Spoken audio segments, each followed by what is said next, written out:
Hello and welcome to Behind the Ballot, YourTV's extensive coverage of the 2018 municipal election. I'm York Bellsmith, and joining me now is Randy Curtis. Randy is running for Deputy Mayor for the town of Cobourg. Randy, welcome to YourTV. Thank you, York. Pleasure to sit down and have a chance to chat with you. Now, for those of our viewers that don't know who Randy Curtis is, why don't you just give us a little bit of a history of yourself? Well, I will. I was born in Cobourg, grew up in Cobourg. My family emigrated from the Boston area in the mid-1750s, settled on the south side of Rice Lake, and a number of generations took us to come to Cobourg. Grandfather was my first ancestor to live here in town. Father, born here, and it wasn't until I graduated from CDCI East that I took the opportunity to go into Toronto, and from there I joined some large corporations and worked for Union Carbide, Energizer Battery Company. Right. And then I had the last assignment with them was in Mexico, where I was there for 5 years. That was an interesting assignment. I can imagine. It was. I ran the organization there, 600 employees. We had to double production and reduce staff, and it was a good experience, but it was time to get out. Right. So I moved back to Cobourg, and been back since the around 2000, and spent some time in Peterborough, and really enjoy this community, and it's in my blood. Right. So originally this time you decided to throw your hat in for a role on council, to run for a councillor, but then changed your mind and decided to run for deputy mayor. What led to that decision? Well, very good question, York. I took the opportunity in 2017 when they were looking to fill a councillor position. I think it was Mr. Sherwin had left, and went through the process with 13 other candidates, and at that point in time I was not selected, but at that point I decided to take an interest in politics. I've attended a lot of the council meetings since then, and my intention was to run for council. I felt for the citizens of Cobourg, though, it looked like Susan Sagan was going to be acclaimed, and I waited up until the last few minutes and took the opportunity to put my name in as deputy mayor, because I think it's important for the people and the constituents of Cobourg to vote for the position. And right. We're going to have a horse race here. We're going to make an interesting time for both ourselves as candidates as well as for the constituents of Cobourg. Which opens up room for a lot of discussion. Absolutely. Right. And one of those discussions would be, so you'd be in charge of the budget. That's so what right. qualifies you in your past to be qualified for that role? Well, we talked about this earlier. I mean, 30 years in business community, ran multi-million-dollar budgets, had to make cuts and had to expend capital on behalf of these organizations. So that experience allows me to quickly go through a P&L, understand how to read a balance sheet, know where all the numbers are coming from. Right. It's not a mystery, you know, having that experience in terms of doing it most of my life. As well as worked in asset management, so I understand how to deploy capital and make sure capital is being efficiently spent where the greatest payback is taking place for whether it be the shareholders or the constituents. So I think that experience is definitely transferable to the position of deputy mayor. Excellent. We're going to talk about some of the issues that you'll be dealing with should you get on council as deputy mayor, starting off with what's happening down at the waterfront and the trailer park, the marina and such. What are your thoughts on Cobourg waterfront? Okay, so let's unpack a little bit. Maybe we'll deal with marina first, sure, okay, as an issue. So quite a controversy in terms of slips on the west side of the center pier and so forth. I believe that revenues can be increased and we can maintain the existing footprint that we have. So we can take a look at reducing the amount of transient slips. I believe the last time I looked at the numbers, 38% were dedicated to transient, the balance for seasonal boaters. And if you look at other operations on the north shore of Lake Ontario, you would see that the majority of them have a 10 to 15% transient population as opposed to just under 40. So I think revenue can be enhanced through that. I also think that there's repairs that need to be done to the East Pier. I don't believe the engineering study has been done, but there's some issues so we can get vehicular traffic back onto the East Pier. And with that enhancement, it might be possible to put in some slips for large 50-foot craft that they talk about increasing in terms of population in the waterfront study, as well as maybe transfer the small charter boats over to a corner that's down by where the Coast Guard operates out of. so that would again free up more space. We can generate more revenue without interfering with the beauty and the decor and the small craft activity that would be west of the center pier. Right. Let's talk about the East Pier for just a second. I mean, because now's the opportunity when it does need repairs to look at the entire use of the East Pier. Yes. Are you in support of vehicular traffic being able to stay on there, or there's some models of pedestrian traffic, building it completely again, almost from scratch? What are your thoughts on that? Well, I think you can have a combination of vehicle traffic as well as pedestrian traffic. So enhancements, I certainly wouldn't be opposed to. If we're going to shut it down and make it pedestrian only, that would be something that I would be opposed to. Okay. Because it's a long history. I mean, if you go back, for generations, people have, gone and take out food and gone through and spent the evening watching the sunset while they have their sort of takeout dinner, and I'd hate to see that go. Sure, watching the sunset, watching Absolutely. the sunrise, getting your car washed for free by the waves. I mean, it all happens down there. Let's move a little bit west to the waterfront and the trailer park, and your thoughts there. Well, listen, I think it was pretty much confirmed in the waterfront study that the majority of people want to see the trailer park maintained. I mean, it's not a situation where we're going to scrap the trailer park and put in a convention center. I think those ideas really aren't in view with what the public would like to see. So, if that's the case, then I think we should spend some money, enhance the facility that we have. I mean, there's some electrical issues. I think the plumbing needs to be updated. The pads themselves need to be enhanced. And I do think, based on past experience, whereby you have individuals lined up the fall ahead of the season to pick spots, that there might be some opportunity for inelastic pricing so that we could maybe generate more revenue, pay for those upgrades, and make it more of a tourist attraction than sort of a permanent cottage facility that some of the people are utilizing it for now. Right. One of the other things that will be coming up and has been for a number of different councils is what to do with downtown, revitalizing or vitalizing downtown. Your thoughts on downtown Cobourg? I do sit on the Downtown Coalition Committee. I was appointed to that in April of 2017. And I believe strongly that we need to maintain the downtown, and we need to make sure that we don't lose the downtown through demolition and neglect. So programs like the CIP, which is a modest program whereby I think this year it was $134,000 out of a $150,000 budget was put into enhancements downtown, but all of that money was leveraged. So the people that are doing those upgrades, the shop owners and the building owners, are investing far more than that, almost sort of a 4 or 5 to 1 relationship. So I think it's a good investment for the town, and I think we need a healthy downtown. I mean, I was here in Cobourg when the mall was built, and that really, over a period of time, transferred a number of businesses up and took the downtown down a number of notches. And I don't know if you were in this area at that time, but Boyd Henry was on council. He had a clothing store downtown, and he was so frustrated and upset with that decision that he actually left and closed the store and moved into the city. So you're in support? Are you in support of the CIP Yes, I am. program? Yes, I am. Right. Let's talk a little bit about economic development, because it kind of goes hand in hand with downtown as well, to create a vibrant downtown. Your thoughts on what the town can do to increase economic development, maybe even incorporating what's happened up at Venture 13 and trying to retain some of those entrepreneurs that come through that program? Sure. So I do think that that's the target that we need to look for, because if you look at the manufacturing base in Cobourg, you've got companies like Weston up on Division Street or in the industrial park that are having difficulty obtaining employees.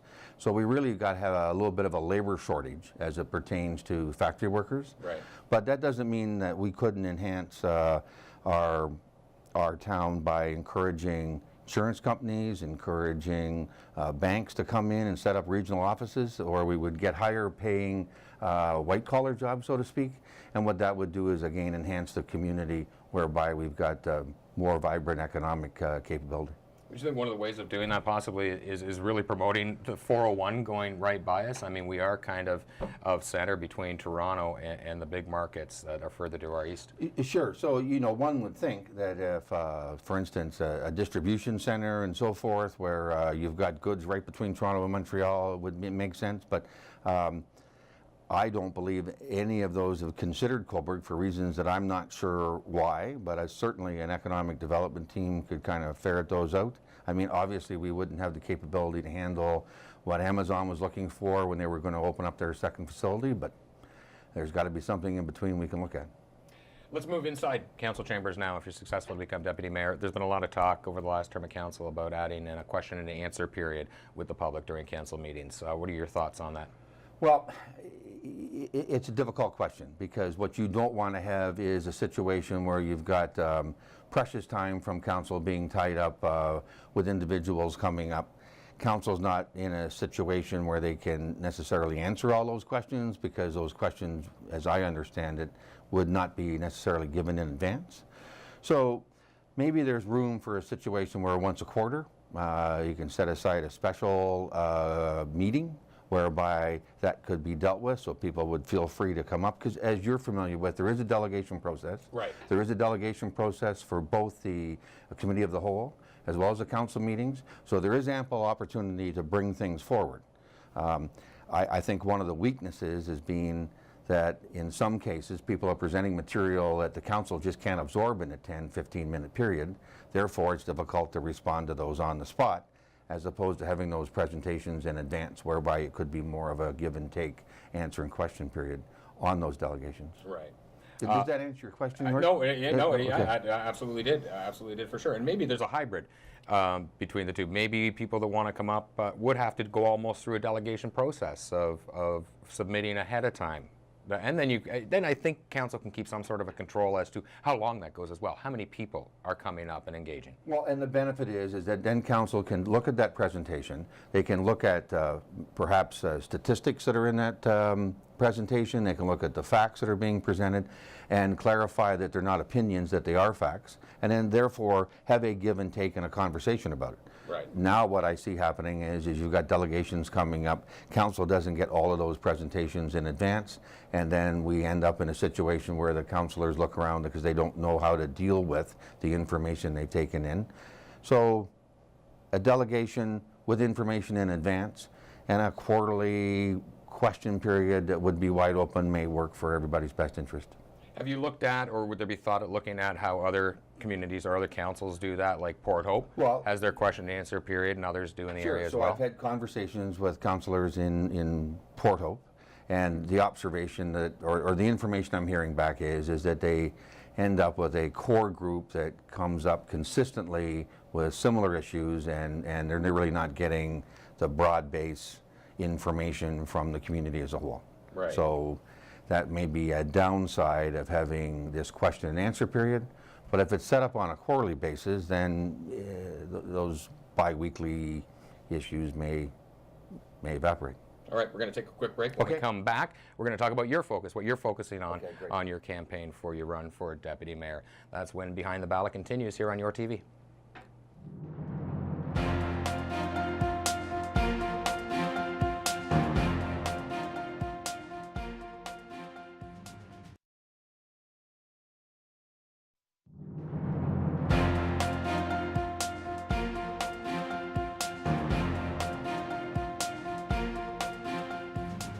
Welcome back to Behind the Ballot, YourTV's extensive coverage of the 2018 municipal elections. I'm York Bellsmith, and right now we're chatting with Randy Curtis. Randy's running for deputy mayor for the town of Cobourg. We were talking about council chambers, and I do want to get to your focus, but one more thing that's going to come up in council is the coordinator structure. Are you in favor of the way that is structured right now, with each council member getting their own portfolio, or would you like to see something different? Well, I believe that system is working.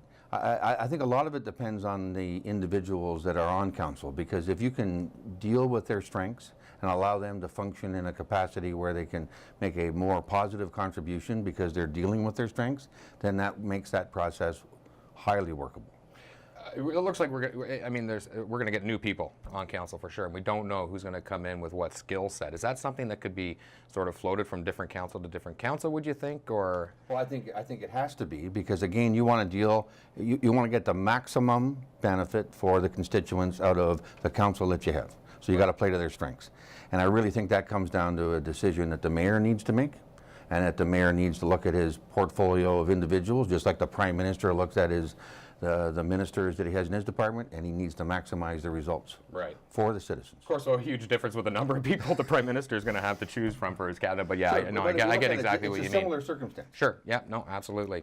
Let's move on to what you're focusing in your campaign, in your run for deputy mayor. One of the things is ensuring taxes remain affordable for citizens. Right, and I think that's an important thing, because one of the things that can happen is there's a creep effect. I mean, if you look at a situation where you're adding 2 to 3% in taxes year after year after year, then eventually that gets to the point where taxes have gone beyond, okay, what the standard of living has gone up. Also, we need to be cognizant of the fact that the town really only collects 44% of the tax base, yet they get all the punishment from collecting the taxes for the county of Northumberland as well as the school board.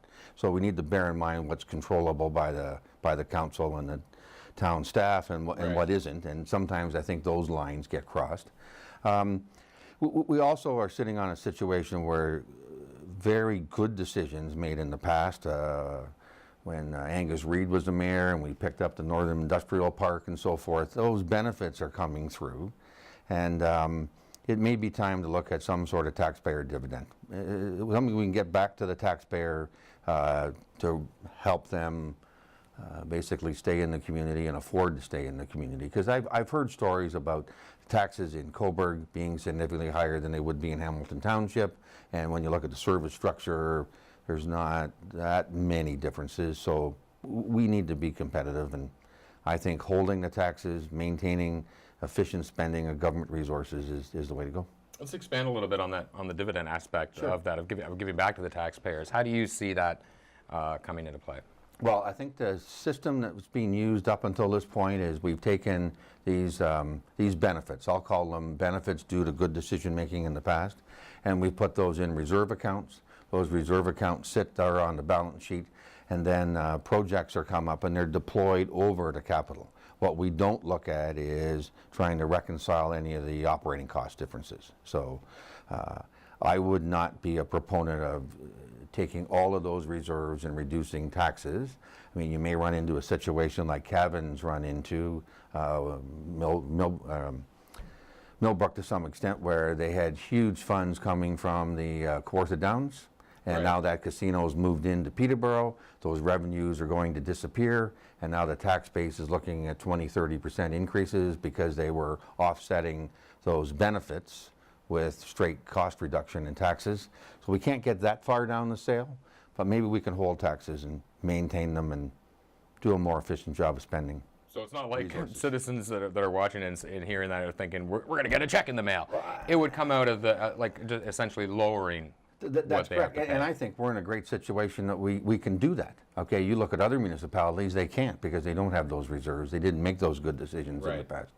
A lot of times too, I mean, you were taught keep a reserve, keep that money in the bank. That you know, plan for retirement kind of thing. Not that we're planning for the retirement of the town, but we also want to think about the future too, right? Well, and again, how do you run your own personal finances? You usually have savings account, okay, and then you've got a checking account which you pay your day-to-day expenses with, and you keep those savings when you have an extraordinary or unexpected expense, and that's how it's dealt with. We just need to make sure we're not putting too much in the savings account. Right. Okay, let's talk about what you want to do as well with keeping citizens informed about budget decisions and what is happening on council. Sure. So let me start off with the finance side of it, because that's an area that I have expertise in. So if we look at a corporation, you have a budget, you have a plan that's usually communicated to shareholders. On top of that, you do quarterly updates so everybody understands how you're doing. You might have a positive over here, a negative over there, but people can understand what's happened. Other circumstances may come along. So I think the first thing is we need to have a budget, confirm the budget to the citizens, and then update it quarterly so we've got an idea of what the actuals are versus the original budget. Right, okay. Second of all, we need to look at the capital side of it, and we just talked about those reserve accounts, to make sure that we're using proper asset management tools. I'm under the impression we've invested in some tools.